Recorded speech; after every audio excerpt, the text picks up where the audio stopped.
8 घंटे की पूछताछ के बाद अनुराग कश्यप ने जारी किया बयान। कहा, जिस समय का आरोप उस समय में देश में ही मौजूद नहीं था। पायल ने अनुराग के बयान को बताया, कहा झूठा, मेरे पास सारे सबूत।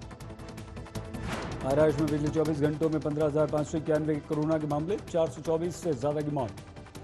मुंबई में एक ही दिन में 2,440 नए मरीज, 42 ने तोड़ा दम, 9,000 से ज्यादा की अब तक मौत। मुंबई के दूसरे सीरो सर्वे में खुलासा, 48% स्लम निवासियों और 18% इमारतों में रहने वाले पाए गए एंटीबॉडीज। पिछले सीरो सर्वे के मुकाबले घटा है एंटीबॉडी वाले लोग। पहले सीरो सर्वे में 57% स्लम में थे। दूसरे सर्वे में पाया गया कि 27% हेल्थ वर्कर में बन गए हैं एंटीबॉडीज। महाराष्ट्र में मराठा आरक्षण के लिए आंदोलन शुरू, बारामती के मंत्री के घर के बाहर प्रदर्शन। अजित पवार ने झाड़ा बेटे पार्थ के ट्वीट से पल्ला, कहा मेरे पास बहुत सारी जिम्मेदारियां। मुंबई में शिवसेना का हाथरस कांड के खिलाफ प्रदर्शन, पीड़ित परिवार पर दबाव बनाने का आरोप। शिवसेना नेता प्रताप सरनाईक ने गृह मंत्री अरविंद देशमुख से की मुंबई पुलिस जाकर करे हाथरस केस की जांच, ये मांग। सरनाईक ने तंज कसा, अगर पटना पुलिस मुंबई आकर कर सकती है जांच तो मुंबई पुलिस हाथरस जाकर क्यों नहीं कर सकती जांच। नांदेड़ में किसान कानून के खिलाफ प्रदर्शन, कांग्रेस नेता और मंत्री अशोक चौहान की अगुवाई में बैल बंडी मार्च। चंद्रपुर में कांग्रेस का किसान कानून के खिलाफ हस्ताक्षर अभियान, बिल को किसान विरोधी बताया। भारत में फिर से बढ़ने लगे हैं कोरोना के मामले, कपड़ा और हीरा बाजार बन रहा है नया केंद्र। सेबी ने एनएसई पर लगाया 6 करोड़ रुपए का जुर्माना, बिना मंजूरी के 6 कंपनी में हिस्सेदारी खरीदने का मामला। सरकार ने शुरू की अगले साल की बजट की तैयारी, 16 अक्टूबर को पहली प्री बजट बैठक। अमेरिकी राष्ट्रपति ट्रंप और उनकी पत्नी दोनों को कोरोना हुआ। ट्रंप के कोरोना संक्रमित होने के बाद गिरी तेल की कीमतें, ग्लोबल मार्केट में भी गिरावट। अगले साल तय करेगी भारतीय मार्केट में एंट्री करेगी अमेरिकी इलेक्ट्रिक कार कंपनी टेस्ला।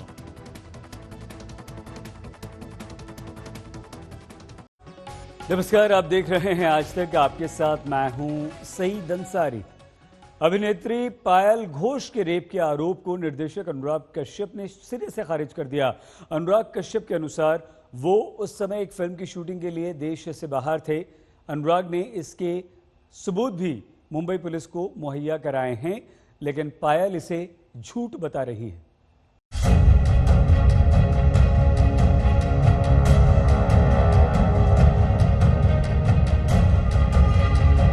आपने कभी किसी चोर को सुना है बोलते हुए कि हाँ हमने चोरी की है?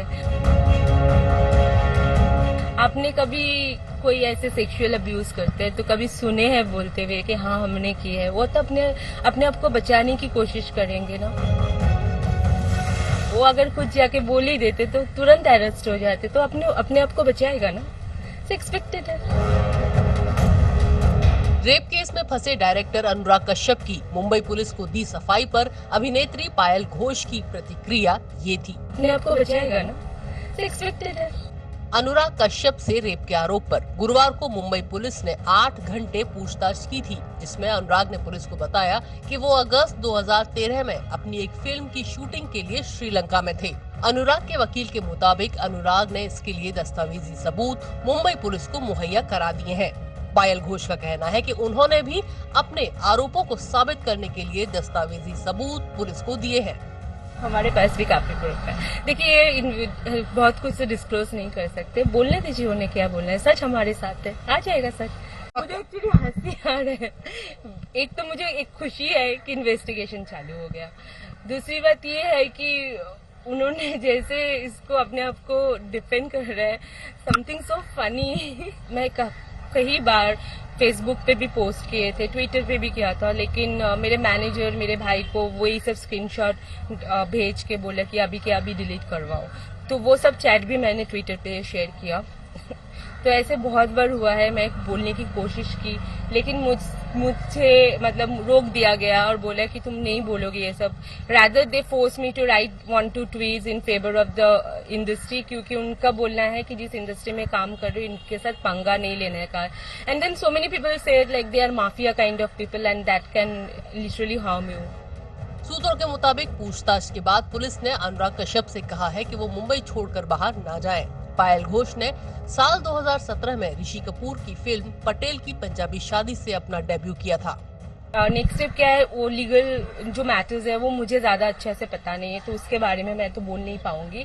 लेकिन इतना बोल सकती हूँ कि हम सच्चाई को सामने लाके ही छोड़ेंगे, तब तक हम लड़ते रहेंगे। हमने अभी आज एप्लीकेशन मूव किया है, जो चीजें उसने बोला तो उसने डिनाई किया है।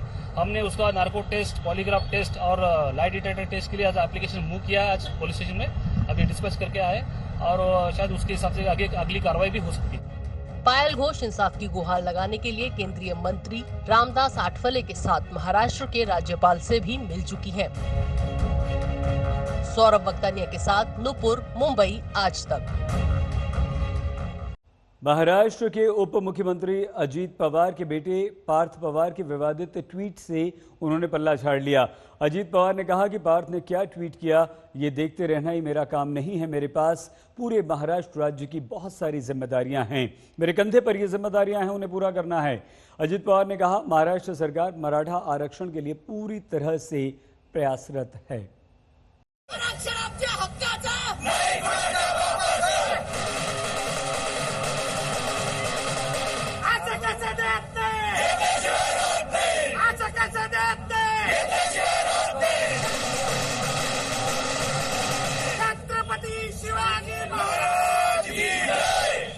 महाराष्ट्र में आरक्षण लागू करवाने के लिए मराठा समाज ने विरोध प्रदर्शन शुरू कर दिया है। कोरोना काल में ये प्रदर्शन सरकार के सामने बड़ी चुनौती तो है ही, ऊपर से उप मुख्यमंत्री अजीत पवार के बेटे पार्थ पवार के ट्वीट ने सरकार की परेशानी और बढ़ा दी, जिस पर सियासी बवाल शुरू हो गया। अजीत पवार को बेटे के ट्वीट से पल्ला झाड़ना पड़ा।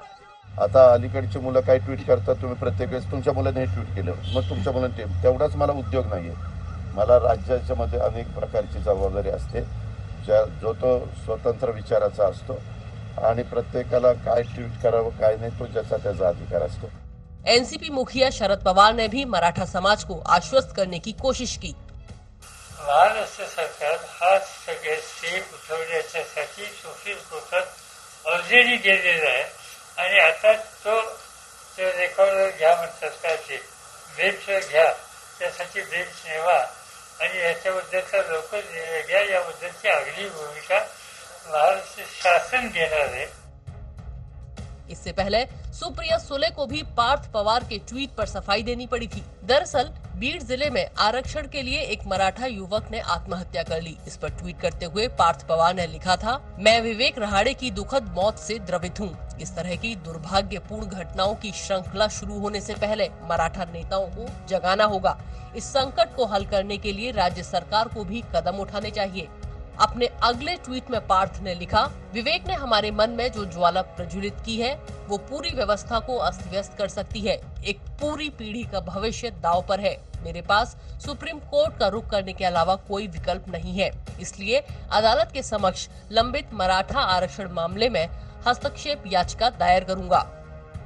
सुप्रीम कोर्ट ने पिछले महीने नौकरी और शिक्षा में मराठा आरक्षण पर अंतरिम रोक लगा दी थी और मामले को सुनवाई के लिए बड़ी बेंच को दे दिया था। महाराष्ट्र सरकार ने सुप्रीम कोर्ट में अंतरिम रोक हटाने के लिए एक याचिका दायर की है, पर मराठा समाज कह रहा है कि सरकार 5 अक्टूबर तक इस मुद्दे पर फैसला ले और एमपीएससी की परीक्षा की तारीख आगे बढ़ाए। मराठा संगठनों ने आरक्षण के लिए 10 अक्टूबर को महाराष्ट्र बंद का ऐलान भी किया है। पुणे से पंकज खेलकर के साथ आज तक ब्यूरो। मुंबई में शिवसेना ने हाथरस कांड को लेकर चर्चगेट, मीरा रोड, भायंदर समेत कई जगहों पर प्रदर्शन किया। शिव सैनिकों ने योगी सरकार के खिलाफ नारेबाजी की। शिवसेना नेता संजय राउत ने कहा कि मुंबई में एक एक्ट्रेस का अवैध निर्माण गिराया जाता है तो चारों तरफ हाहाकार मच जाता है, हर कोई महाराष्ट्र सरकार पर हमलावर हो जाता है, जबकि हाथरस में इतना बड़ा हादसा होने के बाद भी योगी सरकार से कोई सवाल नहीं पूछ सकता।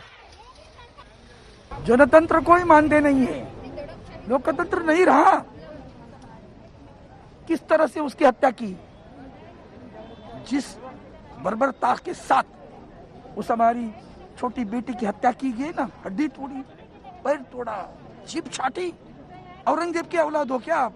बार्बरिज्म छाटे ना आपने। अब इसलिए हमारा असली मांग है, उसके बावजूद फिर किसी को आने नहीं दिया, फिर आपको भी आने नहीं दिया और उसका अंत्य संस्कार किया गया। तो जो एसआईटी बनाई क्यों? काय की एसआईटी अभी? भैया जब सुबह उठकर तुम कहते हो उसके ऊपर बलात्कार नहीं हुआ, उसकी तो अंत्य संस्कार आपने कर लिया है, अब कैसे जांच होगी? ये कानून व्यवस्था नहीं। दूसरे दिन बलरामपुर में फिर दोबारा अत्याचार हुआ है, फिर दोबारा लड़की मारी गई है। बेटी बचाओ, कहाँ है वो भूखने वाले तुम्हारे लोग? ये लोकतंत्र प्रजातंत्र का खून है। इनकी जिस तरह से दादागिरी कहिए, इस तरह से जुल्मशाही कहिए, या जिस तरह का क्रौर्य उन्होंने आज बताया है, कल जिस पीड़ित महिला को जिस तरह से उसके साथ में अत्याचार हुआ, उसके साथ अत्याचार होने के बाद में जिस तरह से उसके अंतिम संस्कार किए गए, उनके माता पिता को, उसके भाई को वहाँ से दबोचा गया, उनकी आवाज़ बाहर तक निकलने नहीं दी। धमकियाँ आज भी आ रही है, आज भी धमकियाँ दे रहे हैं कि इस पूरे प्रकरण को आप दबा दिया जाए, इस पूरे वाकया को आप दबा दो, कोई चीज़ बाहर ना आने पाए। ये कहाँ की घटना है? ये कहाँ पे हम लोग? ये जिस तरह से हिटलरशाही चलती थी उस तरह की बात है। शिवसेना नेता प्रताप सरनाईक ने गृह मंत्री अनिल देशमुख से मांग की है कि मुंबई पुलिस जाकर हाथरस केस की जांच करे। अगर पटना पुलिस मुंबई आकर जांच कर सकती है तो मुंबई पुलिस जांच के लिए हाथरस क्यों नहीं जा सकती? हाथरस में जो घटना घड़ी है पूरे देश को लज्जास्पद घटना है। ऐसी घटना एक नहीं बल्कि बहुत सारी घटनाएं ये उत्तर प्रदेश में इसके पहले भी घटी है, मगर परसों जो घटना घटी और एक दलित महिला के ऊपर लैंगिक अत्याचार हो गया और उसके परिवार को उनका शव नहीं देते हुए पुलिस ने तुरंत एक ही रात में वो शव को जला दिया, तो ये घटना किसी के ऊपर शक पैदा करने वाली घटना है। मैंने महाराष्ट्र के गृह मंत्री को आज ही सुबह ट्वीट किया है कि जिस तरह से सुशांत सिंह राजपूत की सुसाइड केस में बिहार पुलिस ने गुनाह वहाँ पे दाखिल कर दिया और बिहार के पुलिस यहाँ पे आ गए थे इंक्वायरी के लिए, उसी तरह से महाराष्ट्र पुलिस ने मुंबई में CRPC 154 के अंतर्गत वो गुनाह दाखिल कर देना चाहिए और तुरंत महाराष्ट्र पुलिस का और मुंबई पुलिस का एक पथक उत्तर प्रदेश जाना चाहिए ताकि हम पीड़ित फैमिली को न्याय दे सकें।